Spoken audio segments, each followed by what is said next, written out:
కానీ ఆ సీన్ లో ఇప్పుడు చిరంజీవి గారు చేసిన దాన్ని మేము చేసామని అన్నారు. అక్కడ కూడా అమ్మాయి కనిపించింది అని అన్నారు.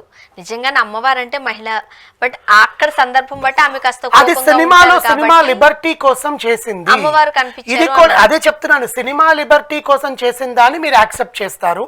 పెద్ద స్క్రీన్ మీద బావగారు బాగున్నారు ఆ సినిమాలో చిరంజీవి గారికి రంభ గారు ఎంట్రీ ఇవ్వం, కానీ ఆ షాకింగ్ సీన్ అది. చెల్లెలు అని తెలియదు కదా అప్పటిదాకా, రచన చెల్లెలు రంభ అని తెలియదు, మనకు కూడా తెలియదు. ఆ స్టేజ్ మీదకి అక్కడికి వచ్చేంత వరకు తెలియదు. ఆ షాకింగ్ సీన్ ని వీళ్ళు గుర్తు చేయడానికి, బికాస్ రంభ గారు ఎన్నో సినిమాలు చేశారు, ఆమెకు ఆ మెమరీస్ గుర్తు చేస్తే మంచిదన్నట్టు వీళ్ళు చేసిన దాన్ని పట్టుకొని మేము ఉన్నాము ఇప్పుడు వచ్చేసాం మేము అసలు అది ఇది అనసూయ గారి మీద అలాగే మండిపడతారు ఆమె డ్రెస్సింగ్ స్టైల్ గురించి. ఇదేనా సభ్య సంస్కారం అని మహిళా సంఘాలు అన్నీ వస్తాయి. ఆ అమ్మాయి ఎలా వేసుకుంటే మీకెందుకండి, ఆమె కంఫర్ట్ ఆమె వేసుకుంటుంది, వాళ్ళ ఆయనకి ప్రాబ్లం లేదు, నీకెందుకు ప్రాబ్లం, అంతేనా కదా. ఇప్పుడు వాళ్ళు స్కిట్ చేశారు, నీకు నవ్వు వచ్చిందా నవ్వు, లేదా సార్ ఇలాంటివన్నీ చేయకండి ప్లీజ్. ఇలాంటివి కొంతమంది మనోభావాలను దెబ్బతింటాయి, ఎందుకంటే మేము దేవుళ్ళలాగే చూస్తాం కదా.